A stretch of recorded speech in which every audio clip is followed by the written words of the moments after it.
आज की तेज़ी से बदलती दुनिया में, जहां तनाव, चिंता और अनिश्चितता व्याप्त है, आध्यात्मिक लचीलापन पहले से कहीं अधिक महत्वपूर्ण हो गया है।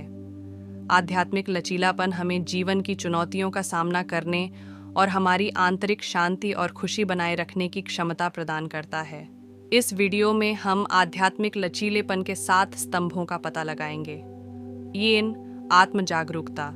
आध्यात्मिक लचीलेपन का पहला स्तंभ आत्म जागरूकता का अर्थ है अपने विचारों, भावनाओं और व्यवहारों को समझना। जब हम खुद से जागरूक होते हैं तो हम उन पैटर्न को पहचान सकते हैं जो हमें तनाव या चिंता में डालते हैं। आत्म जागरूकता विकसित करने के कई तरीके हैं। एक तरीका है ध्यान का अभ्यास करना। ध्यान हमें अपने विचारों और भावनाओं को बिना किसी निर्णय के स्वीकार करने में मदद करता है। दूसरा तरीका है अपने विचारों और भावनाओं को ट्रैक करना। हम एक जर्नल रख सकते हैं या बस अपने विचारों और भावनाओं पर ध्यान दे सकते हैं जब वे उठते हैं। तीसरा तरीका है अपने व्यवहारों का अवलोकन करना। हम अपने व्यवहारों को ट्रैक कर सकते हैं और पहचान सकते हैं कि हम किन स्थितियों में तनावग्रस्त या चिंतित महसूस करते हैं। आत्म जागरूकता विकसित करने से हमें अपनी भावनाओं को बेहतर ढंग से समझने और उनसे निपटने में मदद मिल सकती है। इससे हमें तनाव और चिंता को कम करने और आध्यात्मिक रूप से अधिक लचीला बनने में मदद मिल सकती है। आत्म जागरूकता विकसित करने के लिए हम आपको बताएंगे कुछ तरीके जो काम आ सकते हैं। ध्यान का अभ्यास करने के कई तरीके हैं। आप एक ध्यान शिक्षक से निर्देश ले सकते हैं या ऑनलाइन या पुस्तकालय में निर्देश पा सकते हैं। अपने व्यवहारों का अवलोकन करना। अपने व्यवहारों का अवलोकन करने का एक तरीका है कि आप अपने दिन को रिकॉर्ड करें। आप लिख सकते हैं कि आपने क्या किया, आपने क्या महसूस किया और आपने कैसे महसूस किया। आत्म जागरूकता विकसित करना एक अभ्यास है। ये रातों रात नहीं होता है, लेकिन यदि आप प्रतिबद्ध हैं तो आप अपनी भावनाओं को बेहतर ढंग से समझने और उनसे निपटने में सक्षम होंगे। 2. आत्म स्वीकृति। आध्यात्मिक लचीलेपन का दूसरा स्तंभ। आत्म स्वीकृति का अर्थ है अपने आप को बिना शर्त स्वीकार करना, अपनी खामियों और खामियों के साथ। जब हम खुद को स्वीकार करते हैं तो हम खुद के प्रति करुणा विकसित कर सकते हैं और जीवन की चुनौतियों का सामना करने के लिए आत्मविश्वास हासिल कर सकते हैं। आत्म स्वीकृति विकसित करने में कठिनाई हो सकती है क्योंकि हम अक्सर अपने आप को दूसरों के साथ तुलना करते हैं या अपनी कमियों पर ध्यान केंद्रित करते हैं। हालांकि आत्म स्वीकृति के कई लाभ हैं। आत्म स्वीकृति के लाभ: यह हमें खुद को बेहतर ढंग से समझने में मदद करती है। यह हमें खुद के प्रति अधिक दयालु और करुणावान बनने में मदद करती है। यह हमें दूसरों के साथ अधिक सहानुभूति रखने में मदद करती है। यह हमें तनाव और चिंता को कम करने में मदद करती है। यह हमें जीवन की चुनौतियों का सामना करने में मदद करती है। आत्म स्वीकृति विकसित करने के लिए कुछ अभ्यास: अपनी कमियों को पहचानें और उन्हें स्वीकार करें। अपनी उपलब्धियों पर ध्यान केंद्रित करें। अपने आप को दूसरों के साथ तुलना करना बंद करें। अपने आप को सकारात्मक बातें कहें। अपने आप को क्षमा करना सीखें। आत्म स्वीकृति एक यात्रा है, न कि एक गंतव्य। यह एक ऐसी प्रक्रिया है जिसे दिन प्रतिदिन अभ्यास की आवश्यकता होती है। लेकिन यदि आप प्रतिबद्ध हैं तो आप खुद को अधिक स्वीकार करने और आध्यात्मिक रूप से अधिक लचीला बनने में सक्षम होंगे। कुछ दूसरे विचार हैं जो आत्म स्वीकृति को विकसित करने में मदद कर सकते हैं। अपने आप को दूसरों के साथ तुलना करना बंद करें। यह याद रखना महत्वपूर्ण है कि हर कोई अलग है और हमारे पास अलग अलग ताकत और कमजोरियां हैं। दूसरों के साथ तुलना करने से केवल हमें खुद के बारे में बुरा महसूस होगा। अपनी उपलब्धियों पर ध्यान केंद्रित करें। अपनी कमियों पर ध्यान केंद्रित करने के बजाय अपनी उपलब्धियों पर ध्यान केंद्रित करें। यह आपको खुद को अधिक सकारात्मक रूप से देखने में मदद करेगा। अपने आप को सकारात्मक बातें कहें। अपने आप को दर्पण में देखें और खुद को सकारात्मक बातें कहें। यह आपको खुद के बारे में बेहतर महसूस करने में मदद करेगा। अपने आप को क्षमा करना सीखें। हम सभी गलतियां करते हैं। अपनी गलतियों के लिए खुद को क्षमा करना सीखना महत्वपूर्ण है। यह आपको आगे बढ़ने और खुद को स्वीकार करने में मदद करेगा। आत्म स्वीकृति एक महत्वपूर्ण कौशल है जो हमें आध्यात्मिक रूप से अधिक लचीला बनने में मदद कर सकता है। यह हमें खुद को बेहतर ढंग से समझने, खुद के प्रति अधिक दयालु होने और जीवन की चुनौतियों का सामना करने में मदद कर सकता है। 3. आत्म देखभाल। आध्यात्मिक लचीलापन का तीसरा स्तंभ आत्म देखभाल है। इसका अर्थ है अपने शारीरिक, मानसिक और भावनात्मक स्वास्थ्य की देखभाल करना। जब हम अपना ध्यान रखते हैं तो हम तनाव और चिंता को दूर करने और अपनी आंतरिक शांति और खुशी बनाए रखने के लिए बेहतर तरीके से तैयार होते हैं। 4. आशावाद। आशावाद एक सकारात्मक सोच है जो किसी भी परिस्थिति में अच्छाई देखने और विश्वास करने पर आधारित है।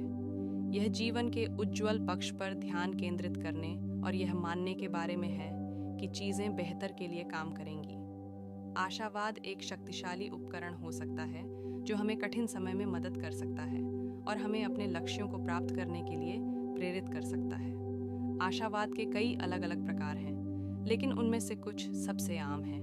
अभ्यासी आशावाद। यह वह है जब हम सचेत रूप से सकारात्मक विचारों को सोचने और सकारात्मक कार्यों को करने का प्रयास करते हैं। यथार्थवादी आशावाद। यह तब होता है जब हम स्वीकार करते हैं कि जीवन में बुरी चीज़ें होती हैं, लेकिन हम ये भी मानते हैं कि हम उनसे पार पा सकते हैं और बेहतर समय आएंगे। कट्टरपंथी आशावाद। यह तब होता है जब हम मानते हैं कि हर चीज़ किसी कारण से होती है और अंततः सब कुछ ठीक हो जाएगा। आशावाद कोई जादुई गोली नहीं है, लेकिन यह हमारे जीवन को बेहतर बनाने में मदद कर सकता है। अध्ययनों से पता चला है कि आशावादी लोग अधिक स्वस्थ, खुशहाल और सफल होते हैं। वे तनाव से बेहतर तरीके से निपट सकते हैं, चुनौतियों से उबर सकते हैं और अपने लक्ष्यों को प्राप्त करने के लिए अधिक प्रेरित होते हैं। यदि आप अधिक आशावादी बनना चाहते हैं तो कुछ चीज़ें हैं जो आप कर सकते हैं। सकारात्मक विचारों पर ध्यान दें। जब आप अपने विचारों को पकड़ते हैं तो उन्हें सकारात्मक बनाना सुनिश्चित करें। नकारात्मक विचारों को दूर करने और सकारात्मक विचारों को बदलने का अभ्यास करें। आपके जीवन में अच्छी चीज़ों के लिए आभारी रहें। हर दिन कुछ समय उन सभी चीज़ों के बारे में सोचने के लिए निकालें जिनके लिए आप आभारी हैं। यह आपके जीवन में सकारात्मकता को बढ़ाने में मदद कर सकता है। अपने आप को सकारात्मक लोगों से घेरें। आप जिन लोगों के साथ समय बिताते हैं वे आपके विचारों और भावनाओं पर एक बड़ा प्रभाव डाल सकते हैं। अपने आप को ऐसे लोगों से घेरें जो सकारात्मक और उत्साहित हैं। सकारात्मक चीज़ें करें। सकारात्मक चीज़ें करने से आपके मूड में सुधार हो सकता है और आपको अधिक आशावादी बनने में मदद मिल सकती है। स्वयं सेवा करें, दूसरों की मदद करें या ऐसी चीज़ें करें जो आपको खुश करें। आशावाद एक विकल्प है और यह एक ऐसा विकल्प है जो आपके जीवन को बेहतर बना सकता है। यदि आप अधिक आशावादी बनने का प्रयास करते हैं तो आप पा सकते हैं कि आपका जीवन अधिक खुशहाल, स्वस्थ और सफल है। 5. क्षमा। आध्यात्मिक लचीलापन का 5वां स्तंभ क्षमा है। इसका अर्थ है खुद को और दूसरों को माफ करना। जब हम क्षमा करते हैं तो हम अतीत के बोझ को दूर कर सकते हैं और वर्तमान क्षण में शांति पा सकते हैं।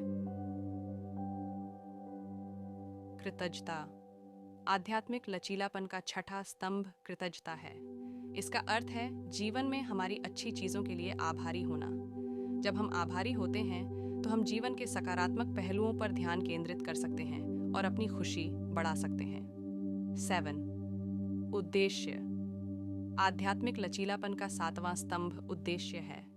इसका अर्थ है जीवन में कुछ ऐसा खोजना जो आपके लिए सार्थक हो। जब हमारे पास एक उद्देश्य होता है तो हम जीवन में अपनी दिशा को समझ सकते हैं और अपने लक्ष्यों को प्राप्त करने के लिए प्रेरित हो सकते हैं। अध्यात्म एक ऐसी आध्यात्मिक अवधारणा है जो जीवन के अर्थ और उद्देश्य को समझने का प्रयास करती है। यह व्यक्तिगत विकास और आत्मज्ञान की खोज से भी जुड़ा हुआ है। अध्यात्म किसी भी धर्म या संप्रदाय से जुड़ा नहीं है, लेकिन यह किसी व्यक्ति के विश्वासों और मूल्यों से प्रभावित हो सकता है। अध्यात्म का उद्देश्य व्यक्ति को अपने उच्च स्व से जुड़ने और जीवन में अर्थ और उद्देश्य की भावना को उत्पन्न करने में मदद करना है। यह व्यक्ति को दूसरों के साथ और अपने आसपास की दुनिया के साथ सकारात्मक और सार्थक संबंध बनाने में भी मदद कर सकता है। अध्यात्म प्राप्त करने के कई अलग अलग तरीके हैं। कुछ लोग ध्यान, प्रार्थना या जप जैसे अभ्यासों के माध्यम से अध्यात्म प्राप्त करते हैं। अन्य लोग दूसरों की सेवा करने, प्रकृति में समय बिताने या रचनात्मक अभिव्यक्ति में संलग्न होने के माध्यम से अध्यात्म प्राप्त करते हैं। अध्यात्म एक व्यक्तिगत यात्रा है और कोई भी सही या गलत तरीका नहीं है। सबसे महत्वपूर्ण बात यह है कि आप अपने लिए जो काम करता है उसे ढूंढें और उसका पालन करें। अध्यात्म के कुछ संभावित लाभ हैं: कम तनाव और बेहतर मानसिक और शारीरिक स्वास्थ्य, जीवन में अधिक अर्थ और उद्देश्य की भावना, दूसरों के साथ अधिक करुणा और सहानुभूति। यदि आप अध्यात्म का पता लगाना शुरू करने में रुचि रखते हैं तो ये जरूर करें।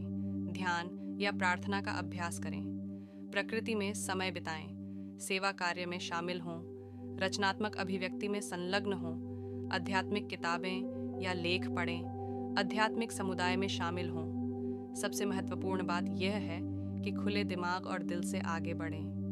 अध्यात्म एक यात्रा है और एक गंतव्य नहीं है।